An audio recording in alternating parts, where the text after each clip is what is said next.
Should you wonder why I appear a little more timid than usual, there's loads of reasons. The most strongest one being that it was 36 degree or 96 degree weather in the shade. You all know the song. It's cooling down now, there's thunderstorms roaming, but it's still really warm in the house. The reason I have to do this now though is that I got a massive pile of audio to go through. And I also just got sterilized and I can't really carry a lot yet. So I need to go through it now so that everything is sorted. I'm going to skip some of the heavy stuff for now. And after that I can take everything to the basement, to the attic, to wherever it's going to be, or back to the people I tested for. That's really it. That's all the reasons. Also, my girlfriend currently lives in my house for a bit because she's waiting for her house to be finished, which is lovely, but also means there's no space in the spare room. So all of the stuff is everywhere. It's in the utility kitchen, it's in the studio here. It's a mess. So here we go. Customer of my local record store brought these Eltech Atomic set speakers. They don't look too promising. They're very light. Little closed cabinets, no bass reflex. They look in good shape though. Let's see how they sound.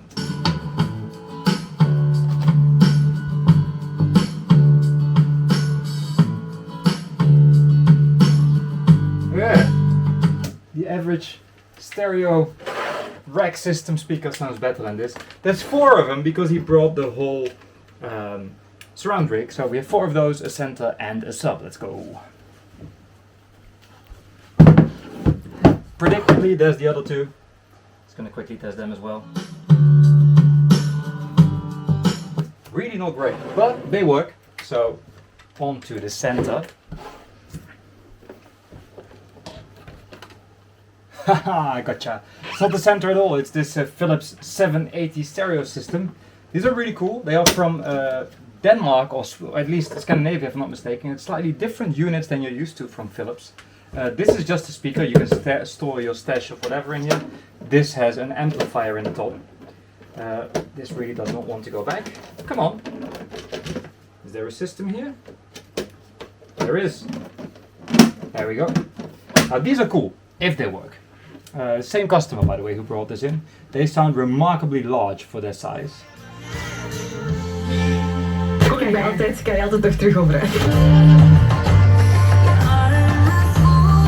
It's honestly impressive. Eigenlijk duidelijk proberen.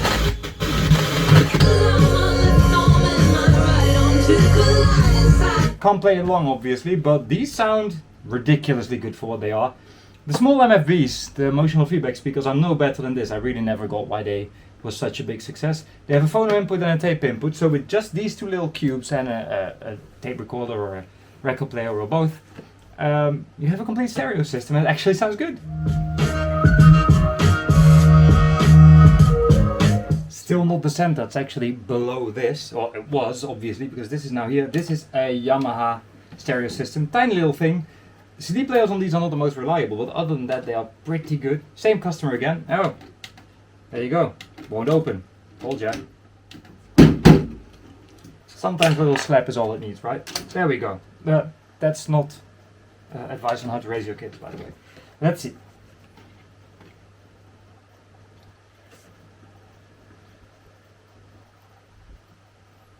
Not very fast. Yeah, it's not happy.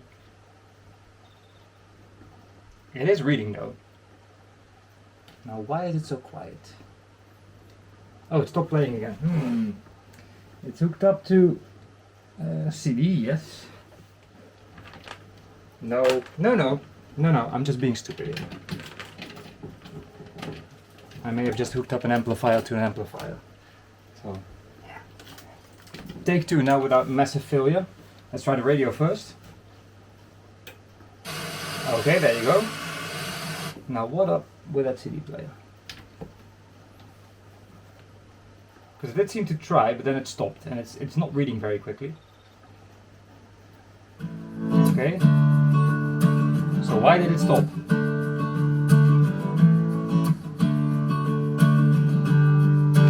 I think that was just protest because it seems to run fine now.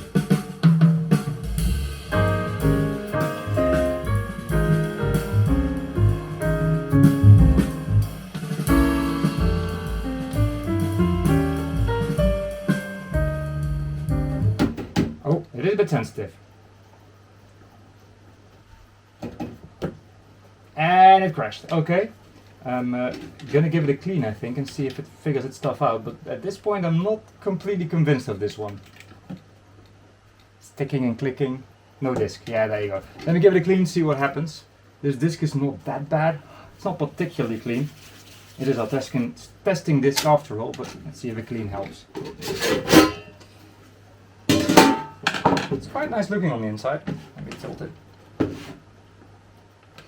The lens, to be honest, does not look particularly dirty. I don't think that's the issue. I think, as with many of these, it's just done for. But let's give it a fair chance. Where did I put my CD? No.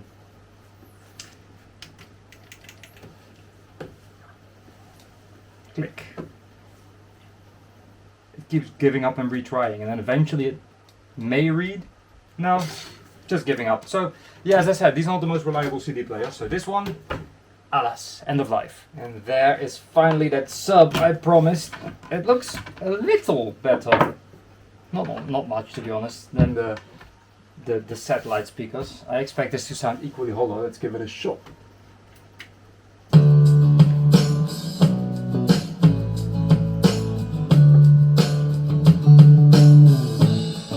It is indeed slightly better, but barely, honestly. Then there's this subwoofer, but does anyone really care about a subwoofer in a video? Same guy again. He was a bit uninterested in these, but I think they're gonna show that Eltech stuff. Whose balls? Let's listen.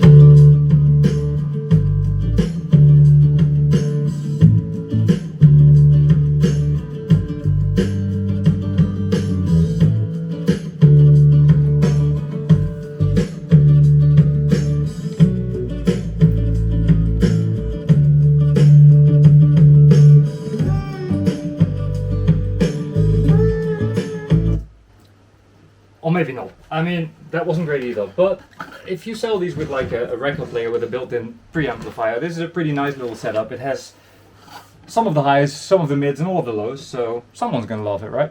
Same record store, different customer, but this one had a really cool 1986 Ford Scorpio. That's worth something. He wanted to know if the record store wanted this, and he said it does not work. It does not power on. And indeed, it does not power on.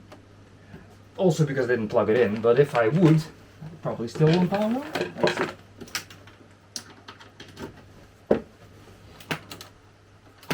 It sounds like it does. Yeah, it powers on. The lights are just off. There you go. I was surprised that this one would be broken because they just don't do that.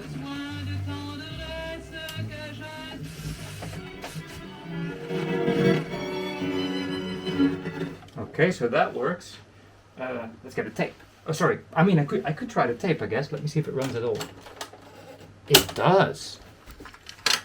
Now, these are barely worth fixing because the erase head gets sticky, and that's such a job that you just never get to it. But we can still play a tape on it, even though it technically ruins the tape. Fast forward, rewind, and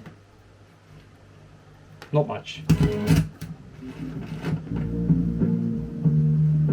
Okay, we've got something. How dirty are those heads?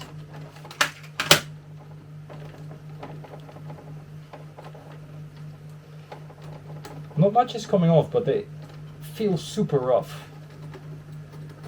What the hell happened to you? Let's see if we get some highs at least. It's a bit better. Not much. Thing is with these, if I fix it up, which I probably won't, to be honest, I will add a Bluetooth cassette. So this doesn't actually have to work or run, it just needs to send the sound through the head. So if I can get that head to sound okay-ish, with the Bluetooth cassette this is still usable. And then you have Bluetooth capabilities on this old thing. Fully expect the record player to work, because they do. Let's see. Except it doesn't. Ooh, exciting. Why are you not working?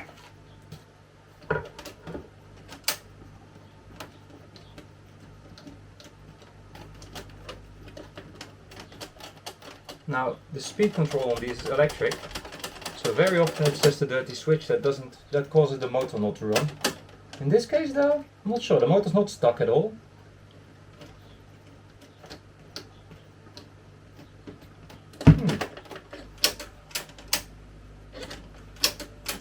little bit more wrong with this one. The not powering on issue was not an issue, but the rest definitely is. So honestly, just really not worth our time. It's a pity though. They sound pretty good when they work, but they have zero value. So if it's an easy job, sure, I'll fix it up. Someone will be happy with it, but if it's a lot of work, off to the scrapyard with that one. Oh well. It came with these slightly pathetic looking speakers. It's the 90s, they want their speakers back. They're also in really bad shape. Now, my experience with this series of Philips, that they actually sound okay-ish, but with the way they look, no one really wants them. Let's give them a listen nonetheless. Yeah.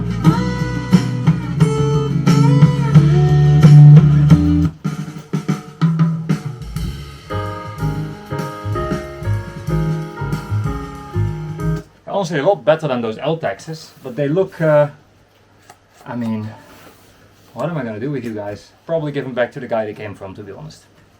We have here a Reloop RP 1020 Pro. I don't know how pro it really is, but does it work? Yeah. We got 33, we got 45. We got a working pitch control that does center correctly. I mean, it's the one with this arm, with all the play. They just have that. That's not a defect. They're just really badly made, honestly. But they don't sound horrible. So I'm going to give this one some cables because they are not attached, and a card. And it's probably going to play fine, to be honest. And then it's going to be a nice little cleanup job, and someone has a half decent SL1200 clone. Don't use this one for DJing, but for normal hi-fi work, they're not that bad actually. And there we go. I installed an 8095C cartridge by Audio-Technica, adjusted the lift, adjusted the tracking force, added some cables and a ground, and obviously just works.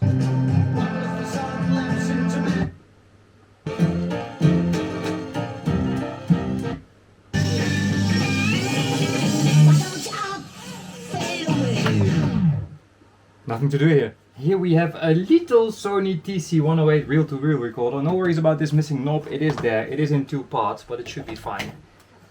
Just not now. Now I'm just going to see if it works at all. What did the heads look like?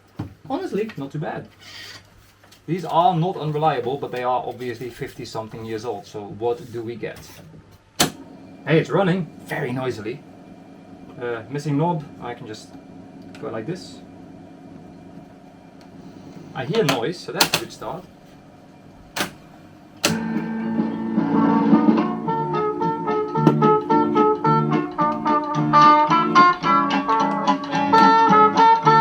I did not expect that.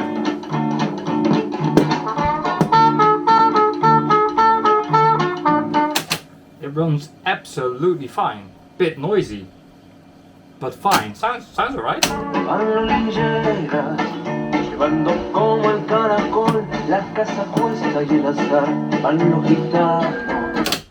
Okay, rewind is not completely happy, but that's usually just a matter of cleaning the idle wheels, and it does work even with a metal reel.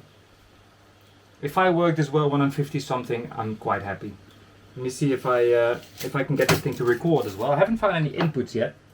Oh, they're here. We have a microphone input and a DIN input. I think I should use the DIN one in this case. Let me get some adapter cables. Okay, we've got input. Let's do a little recording. Even the counter works.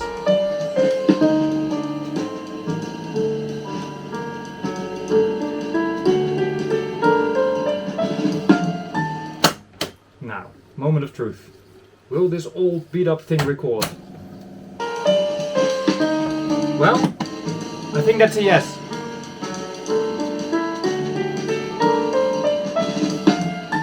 Doesn't really seem to agree with this tape, but hey, it's not made for this tape. Let's try the lower speed as well.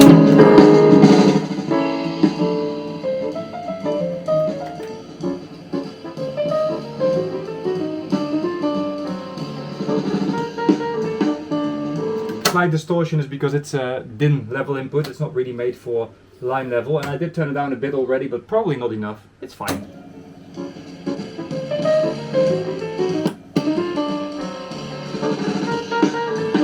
Not too bad. Let's try the lowest speed, which is really only meant for voice recording.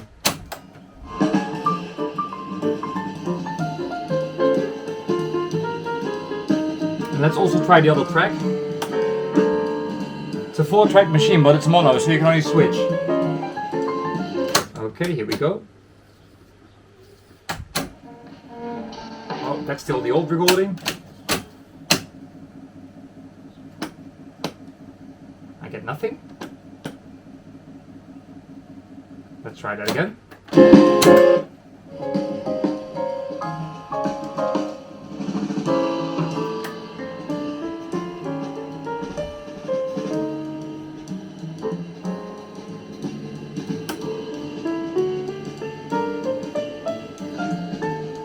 Okay, here goes.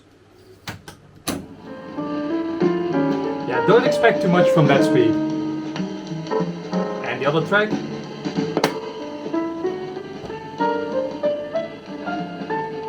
Again, this tape is not made for this speed, and the recorder is just never great at that speed, but it works completely as intended.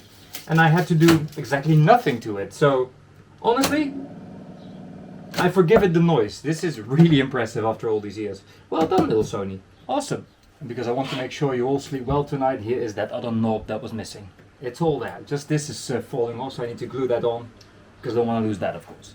I have absolutely zero clue what these are. They are the BMW FPM2. I wonder what that is an abbreviation of. I think they are sort of built in, because look at that. You can take these off, they are magnetic, and then they have this. And then behind that you see a rather serious Kevlar woofer, and it's actually not a metal dome, it's just a shiny plastic dome tweeter, which is good.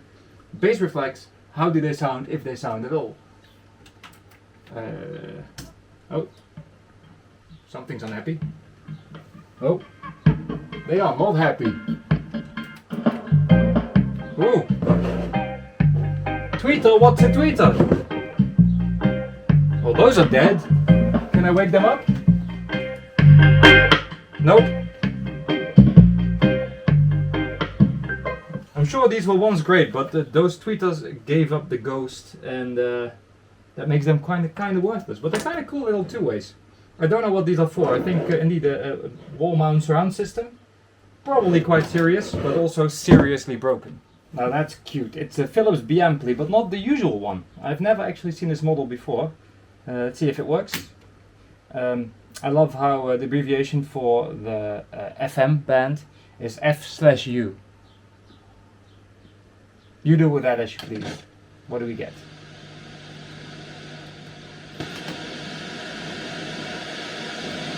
So far we get nothing.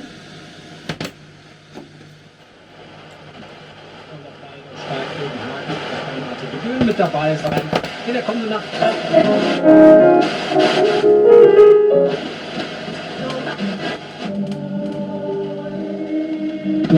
En bluesmuziek op L1 Radio. Salzburg Sound opende vandaag het programma met het vrolijke nummer.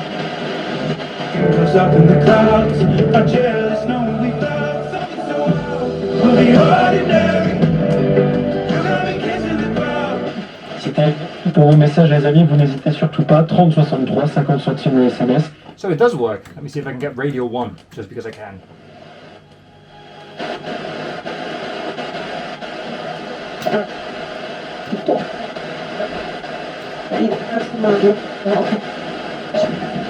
Something not quite happy.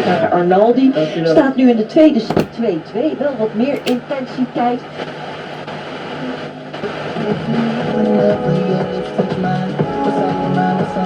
It's not completely happy. It's functional, but not completely happy. It's really pretty though.